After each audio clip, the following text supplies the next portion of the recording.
Welcome to the Light.Post podcast. I'm your host, Diego, and today we're talking about Barabbas.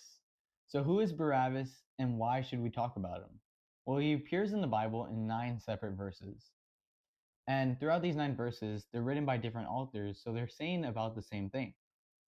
And the gist of what they're saying is that the governor has a custom to release one prisoner during Passover celebration. And this time there's Barabbas, a known notorious prisoner during the Passover celebration, as well as Jesus. And so this is where it comes into account that Barabbas was the guy who was released instead of Jesus.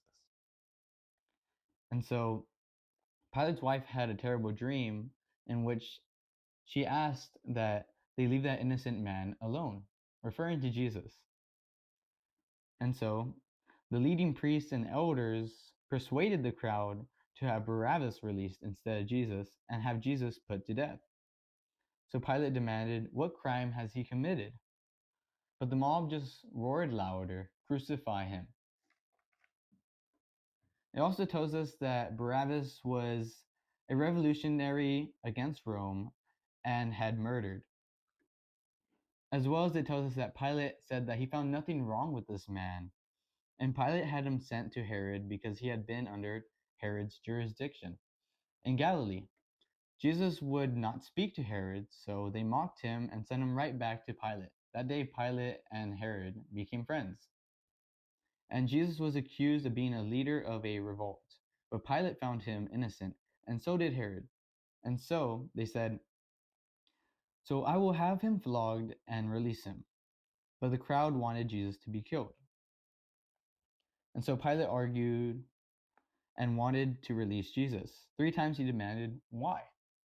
But again, the crowd just roared, "Crucified him." And so that's the gist of what the verses are talking about. So, what do we know about Barabbas? We know that he's a murderer, that he's a notorious criminal, and that he's a rebel to Rome.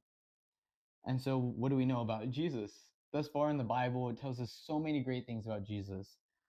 It tells us that he's loving, forgiving, compassionate, faithful, has humility, obedience to God, and that's just to name a few.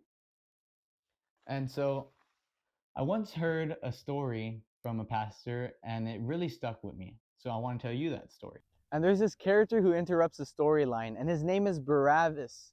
This guy, he's a rebel to Rome, he's a murderer, he's a crook, he's a thug.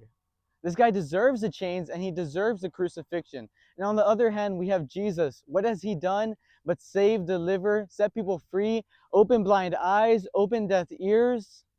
And as we can imagine, they're walking to the stage, and Barabbas is looking out to the crowd thinking, yeah, these people, they love me. And the crowd is shouting, "Barabbas! We want Barabbas!" And we pan over to Jesus, and he's as silent as can be, for he knows that Jesus must be treated like Barabbas so that Barabbas could be treated like Jesus. And that day, Barabbas thought the people had set him free. But oh no, no, my friends, it was the love of the Father that set him free. And as I begin to reflect, I begin to realize who Barabbas really is. And I'm like, that's me, that's you, and that's us. So I've been saved by grace. But now that I'm in this deep, dark place of sin and struggle, I have to try oh so hard to get out. But that's the opposite of the gospel. So be honest with yourselves. Are you bound? Are you held down by sin, temptation, sexual urges? What are you going to do about it? Well, I'm gonna shake free. I'm gonna muscle my way out of this. You can't do it. You can't do it, and keep trying, and you'll probably sin even more. So are you struggling? Well, God says, give me your struggle, give me your shame. But God, what if I do it again? What if I do it again? He says, I will still be there. I have loved you from the start, and I have never left you. All you got to do is turn to me. So what did we learn about Barabbas? We learned that he's actually a lot like us, and perhaps the Bible even put him there to represent us whenever Jesus was being crucified. Jesus saved us in the same way that Barabbas, who literally made his own cross, had his cross taken away from him, and he was set free. In the same way, we were set free from our sins when Jesus took the price and died on the cross. The blameless lamb died for me and you. And so that begs the question, why did Jesus die on the cross?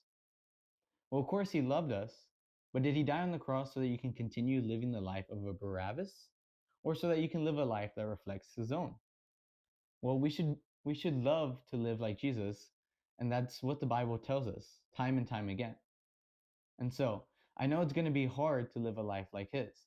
In fact, it's quite nearly impossible.